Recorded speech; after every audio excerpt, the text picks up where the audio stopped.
गीत में विराह जगत में गावे की सब लोग गावत हैं लेकिन अपन अपन अंदाज हो अंदाज अलग होखेला। और ये गीत के स्वर्गीय दादा राम कैलाश दादा गाए रहे, लेकिन ऐसा संयोग भा भैया किस्मत रहे कि ये गाना कई मिलियन तक चला गया। हाँ, खूब पैसा कमाए यूट्यूब पर शादी वाले कहना बाटे का राजा हो तो है कैसे मनाई, राजा हो तो है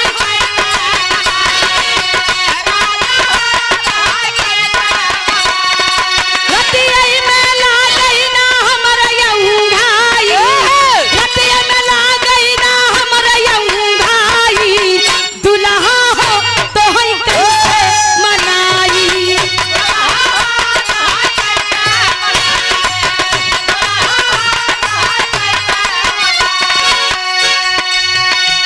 बलपनवा हो आई गई जवानी,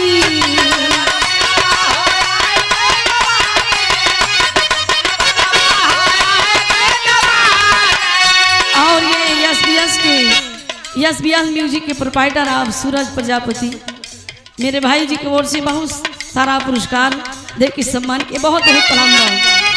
बीती बलपनवा हो आई गई जवानी,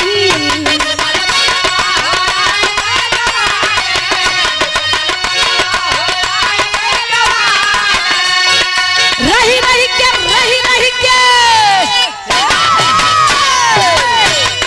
रही रही के सजी आई पे ले अंगड़ाई, रही रही के सजी आई पे मदन सताई, राजा हो है कैसे मनाई, राजा हो है कैसे मनाई, राजा हो है कैसे मनाई।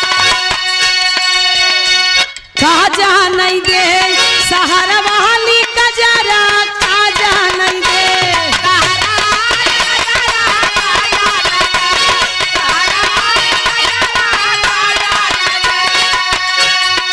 आन के बलमुआ का पेड़ा मिठाई,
अपन लड़किया दूसरे के मेहरारू बड़ी नीक लागत है।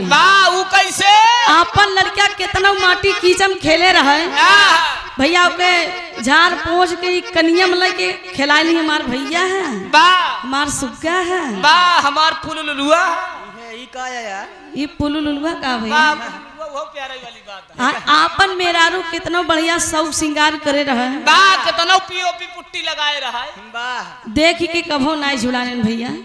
अब पड़ोसी के मेहरारू देख जी के यार फलनवा मेहरारू सावर भले हैं लेकिन नीक बड़ी बात क्या माल है, बहुत मार खा पड़ोसी के मेहरारू के बड़ा बड़ाई करी है, लेकिन कहना कबा के बलमुआ कसे जा सुतावई, अरे अपने बालम का बिछाई दी बना रहा काजा नहीं दे सहारा वाली कजरा,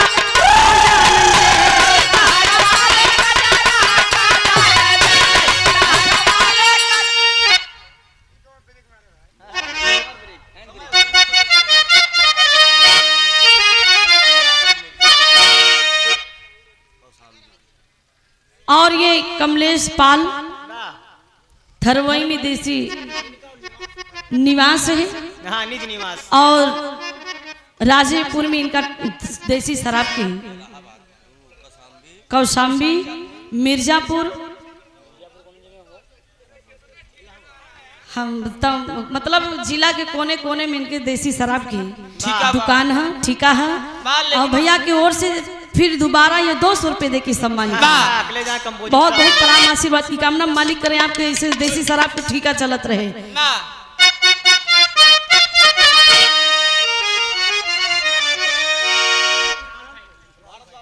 और ये भारत लाल पटेल और आर कृष्णा वाली ये हमारे राहुल भैया के लिए स्पेशल में आजकल अफसर आए टहराता है। बहुत बहुत प्रणाम बा आशीर्वाद की कामना बा इनके बियाह करवा देता भैया हाँ इनके बियाह करवाई दे जल्दी करा देना। एक हाथ ही देखवार सारे नाम थी लौट जाती ढोलक के नाम पे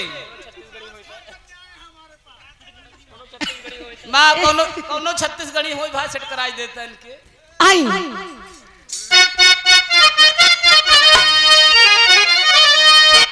आई भैया का आदेश रहे कि सोहर हो जाए बजाय दे।